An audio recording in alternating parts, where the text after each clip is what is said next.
दोस्तों, हुजूर पाक सल्लल्लाहु अलैहि वसल्लम का फरमान है कि जब तक कयामत कायम ना होगी, जब तक कि दरियाएं नील खुश्क ना हो जाए और उससे निकलने वाला सोना इतना ज्यादा होगा कि जो पहाड़ की पहाड़ सोने का होगा। और हुजूर पाक ने बताया कि इस सोने के लिए इतनी बड़ी जंग होगी जिसमें खून रेजी होगी। किसी के अगर 1,000 बच्चे हैं तो उनमें से केवल एक बचेगा, बाकी सब कत्ल हो जाएंगे। आप अंदाजा लगा सकते हैं, जिस दरिया में इतना बड़ा सोने का खजाना निकलेगा तो लोग आपस में जंग करने लगेंगे। और हुजूर पाक ने इस सोने से दूर रहने के लिए कहा, क्योंकि इस सोने के लिए एक भयानक जंग होगी। और अब दरिया ए नील लगभग 80% सूख चुका है।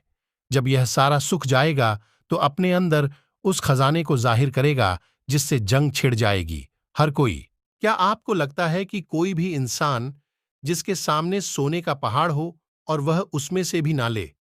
लेकिन हुजूर पाक ने मुसलमान को इस सोने से दूर रहने के लिए कहा, और इस सोने को हासिल करने के लिए लोगों में खून की नदियां बह जाएंगी।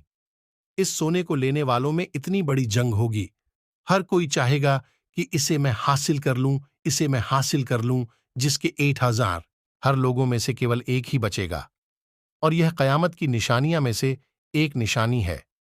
और कयामत से पहले हुजूर पाक ने कुछ और निशानियां भी बताई। कुछ निशानियां यह बताई थीं कि कयामत से पहले जिनाह आम हो जाएगा और माँ बाप की नाफरमानी हर घर में होने लगेगी। अरब के लोग नाच गानों में जिंदगी गुजारेंगे और बदकारी आम हो जाएगी। लोगों में लड़ाई झगड़ा तेज हो। और हुजूर पाक का इरशाद है कि कयामत से 30 साल पहले बच्चे पैदा होना बंद हो जाएंगे, क्योंकि कयामत बच्चों पर कायम नहीं होगी। जब कोई बच्चा नहीं होगा तब कयामत कायम की जाएगी।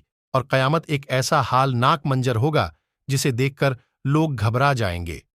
ऊंटनिये अपने बच्चों को दूध पिलाती बच्चों को फेंक कर भाग जाएगी। और वह अजाब इस कदर होगा, आसमान में जो सितारे और सितारे टूटकर जमीन पर गिर पड़ेंगे। कयामत से पहले एक ऐसी हवा चलेगी, यदि कोई इंसान 7 पहाड़ों के नीचे भी छुपा हुआ है, वह हवा उसके कान में जाकर भी उसकी रूह कब्ज कर लेगी। और उसके बाद तो लोग कब्र से उठ खड़े होंगे।